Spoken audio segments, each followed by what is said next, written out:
Welcome, welcome to all for another control system lab session.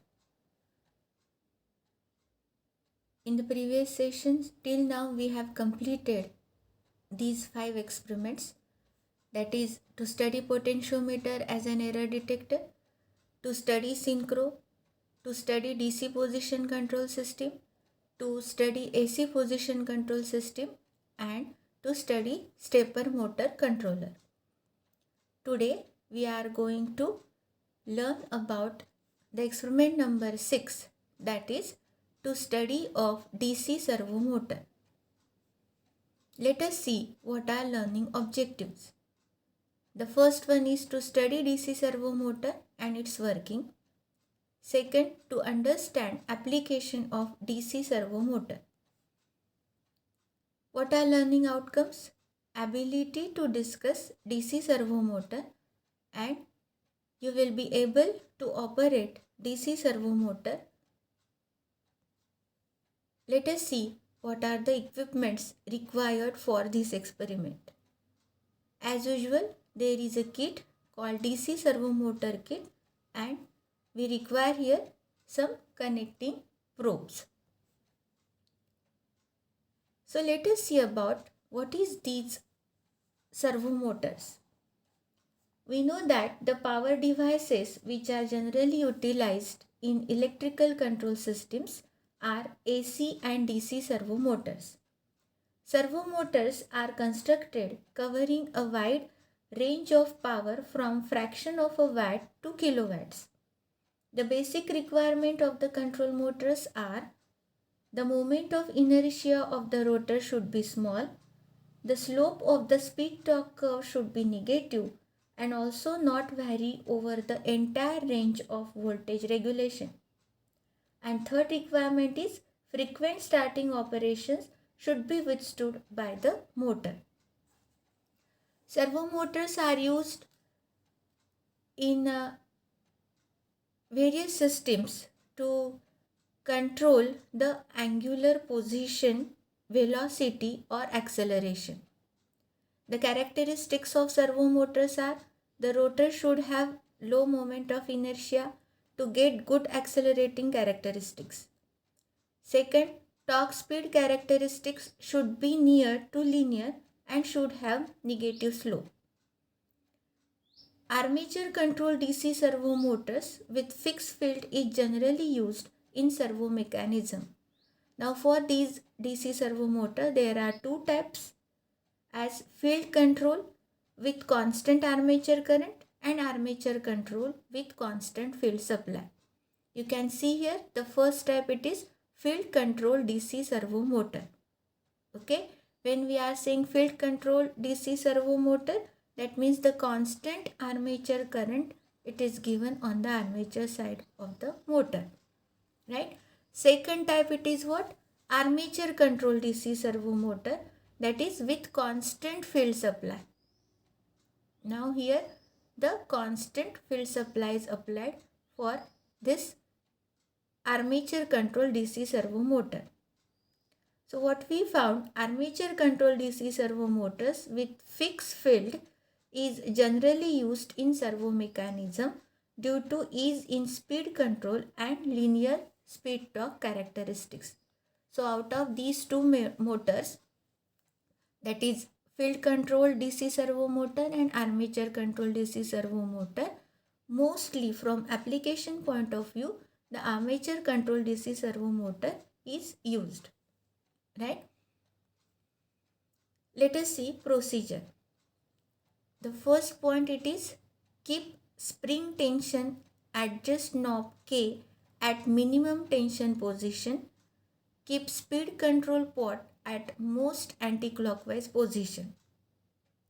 See students, whatever the points or the words given in this procedure, the words, what I mean to say that, like read, cal, then spring tension, okay, then speed pot, voltmeter. So all these are marked on the kit itself, and these will be more clear when you will watch another clip where we tried to conduct this experiment in laboratory. Okay, so for time being, you just understand that what we are going to or how we are going to perform this experiment in lab. Okay, so the first point it is keep spring tension adjust knob K at minimum tension position. Keep speed control pot at most anti-clockwise position. There is a speed control pot on the kit. You have to keep that pot at most anti-clockwise position. Okay. Then second, make power on to the unit. Put read or calibration switch at cal. Cal means what? Calibration position, and adjust calibration pot to get 500 rpm on rpm meter. Okay, so first what we are going to do, we are adjusting the speed to 500 rpm by keeping that calibration pot on the upward direction or in the cal position. Okay, after maintaining that speed, that is 500 rpm, what you are going to do, that is throw back read cal switch back to read position. Okay, and keep in mind that once you have calibrated to the 500 rpm, don't disturb that position. Okay, then connect voltmeter across terminals, that is armature terminals AA of motor to measure armature voltage. Then adjust speed pot for speed says 1000 rpm. Measure armature voltage, note T1, T2, speed N and armature current IA. Right? So see what is this T1, T2? These are the spring tensions. By moving that knob, we call that knob as K, we can adjust these tensions. Okay, that is we are adjusting the load on the motor. To these spring tensions, the load has been attached. Okay, so what we are going to do, we are adjusting those tensions because we are going to plot the torque speed characteristics. We are going to understand these characteristics. Okay, then continue with the procedure. Increase load on the motor in proper steps by adjusting knob K of spring balance, and every time note T1, T2, N and armature current IA. We know that as soon as we are going to increase the load, what will be its speed? What will be the current? Obviously speed will drop, current will increase because we are increasing load. That we have to observe, and it will be clear when we observe that observation table. Okay, then what is said? Tabulate the result. After that, after finding the values or after writing all these values, that is T1, T2, N and armature current IA in observation table, you have to plot the graph of torque against speed. Okay, because these characteristics, we know that from these characteristics one can understand the performance of the motor. Then comment on the nature of the graph. Plot the graph of torque against armature current. We are going to plot two graphs here. One graph that is torque against speed and another that is torque against armature current IA. Then from the graph, note motor torque constant K, which will be delta T by delta IA. Right? This is the nature for first graph, that is graph of torque against armature current. You can observe here. So what we find, it is a straight line, linear graph. Okay, and K, it is the slope of this straight line, which can be found out as what? K is equal to delta T by delta IA, right? Then we are going to find out another characteristics, that is back EMF speed characteristics.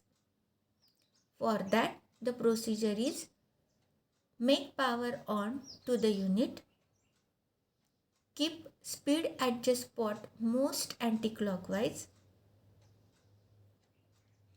measure armature voltage VA, armature current IA and speed N, right? Slowly increase armature voltage in proper steps. And note again armature voltage, armature current and speed. Now in this case what we are doing here, we are increasing armature voltage in proper steps. In previous what we were doing, we were increasing load on the motor and noting all the readings. There we have taken the readings for the tensions T1, T2 and of course speed and the armature current.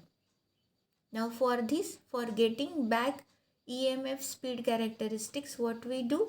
We increase armature voltage in proper steps and then note down armature voltage, armature current and speed, right? Then what we do? Tabulate the results. Now to calculate back EMF, we are going to use this formula. What is that formula? That is back EMF EB is equal to VA minus IARA. Okay, since armature inductance can be neglected. So formula is EB is equal to V minus RA into I. Right? Then what we do? Plot the graph of back EMF voltage EB against speed omega. Okay. So we have calculated back EMF EB by using this formula, that is VA minus IRA. We have noted speed. So both values are with us. So we can easily draw the graph of back EMF voltage EB against speed. Right? So let us see the nature of this graph, that is graph of back EMF voltage EB against speed omega. Right? So you can observe here from this graph, again it is having linear characteristics, a straight line. You can find out the slope of this line, and the slope of this line gives you another constant KB is equal to, KB it is for back EMF constant. See, these constants value K, KB, these are very useful to find out the transfer function of DC servo motor. Okay, and hope you have already found out the transfer function in your theory lectures for DC servo motor. You know how to find out the transfer function for both types, armature control DC servo motor as well as field control DC servo motor. Right? So here KB is equal to delta EB by delta omega. Okay? Unit we can write volt per radian per second. Now let us see transfer function of the motor is, that is theta s. Theta s, it is the output angular position, we know that, and input it is what? EA of s. So theta s by E of s is equal to Km upon s times Tms plus 1. Okay, you know how to find out such type of transfer function. So from torque armature current graph, motor torque constant K we already found out, that was the slope of that line. And from back EMF speed graph, we calculated back EMF constant KB, which was again the slope of that line. That means from these two graphs, we are having the values for motor torque constant K and back EMF constant KB. Right? Let us move for observation table 1. So radius of pulley R is equal to 3 centimeter. Armature voltage, it is 6.22 volt. Okay. Now where this radius is required to, this will be required to calculate torque. So you can observe the second column of this observation table, T1, T2. We have adjusted T1. So what we do, we are increasing. So 0 first, then 100, 200, 300 and 400. We have taken 5 readings. Accordingly, on the spring which is attached to that pulley, we observe readings for T2. Okay. So these are shown in the third column. Then once we obtain T1, T2, we can calculate torque. So torque will be what? T1 minus T2 multiplied by the radius of pulley, which is 3 centimeter. So accordingly, we have done these calculations for column number 4. Simultaneously, we observe the speed on the speedometer which is available on the kit itself. And as soon as we are increasing load on the motor, we observe the speed drops. Initially it was 1000, then when we increase load to 100, then it is 624, then increasing load to 200, it is 612. That means it is decreasing speed, it is decreasing. But at the same time, we observe armature current, it is increasing. Okay, you can observe these values in the last column of the armature current. First it was 0.347, then 0.651. As soon as load on the motor it is increased, it is also increasing. But meantime speed drops. Okay. So this was your first observation table. Then for second observation table, where we found out the characteristics for back EMF versus speed.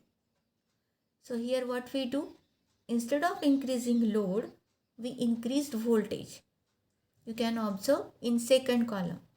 So for second column, you observe these readings. Accordingly, we have taken readings for armature current, speed. Once we know this, we can calculate the angular speed omega as 2 pi n by 60. So we have calculated this.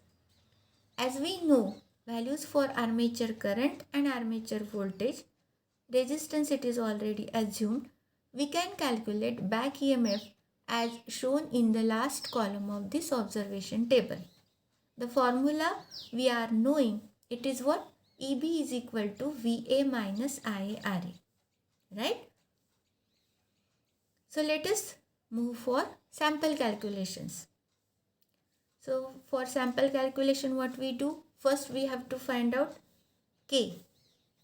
So K can be found out from torque armature current characteristics. So K, it is the slope of this line. So I know how to find out slope of a line.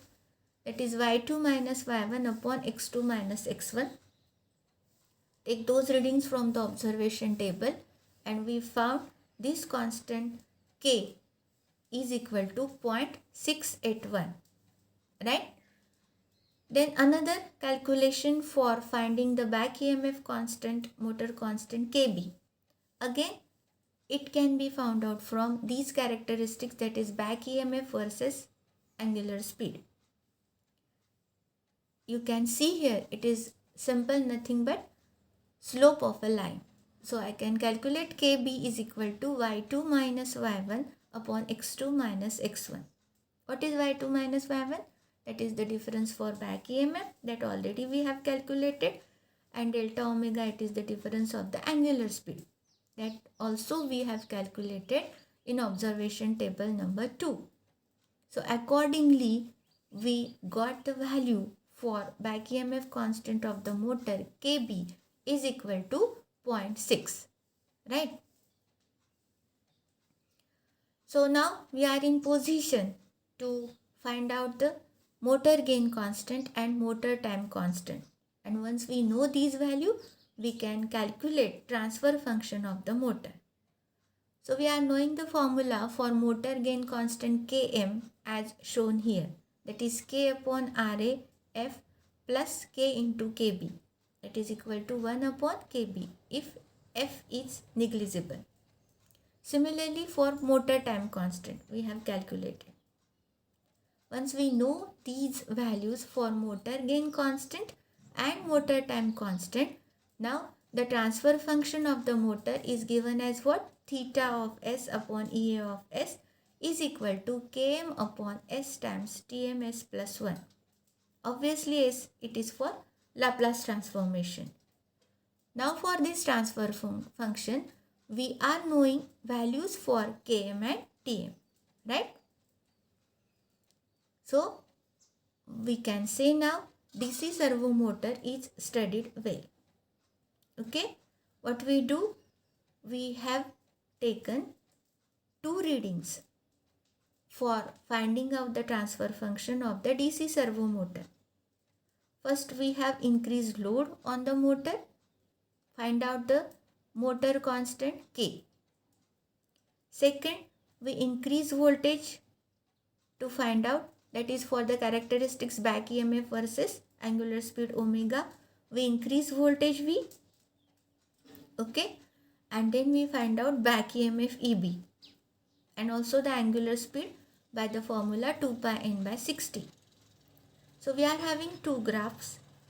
From 2 graphs we observe these are the linear relations. These are having linear relations. A straight line we obtained there. So we can easily find out slope of this straight line to find out motor constant K and back EMF constant, motor constant Kb. These Kb and K values are used to find out further constant, that is Tm, time constant, and another constant, okay, that we have already seen. And those constants value we are going to use in the formula, that is transfer function theta of S by Ea of S. And then we can write down the value for that transfer function. That is left for you. All the values are given to you. Put those values in that transfer function formula and find out its value. Right? So in this manner, we can conclude that DC servo motor is studied well. So these are Viva questions. As usual, you have to write down short answers in your manual and submit. The first question is what? Explain principle of operation of DC servo motor. Second, how DC servo motor are classified? As we have seen 2 types, field control with constant armature current and armature control with constant field supply. Then explain difference between field control and armature control DC servo motor. Give application of DC servo motor and what is difference between AC and DC servo motor. Okay, I think these question number 3 and question number 5 meaning is same. So there are only 4 questions for your homework that you have to write down short answers for these 4 questions in your manual. Okay, so that's all for today's session. Here we have completed your experiment number 6. In upcoming session, we are going to learn about experiment number 7, that is AC servo motor. Okay, so thank you to all.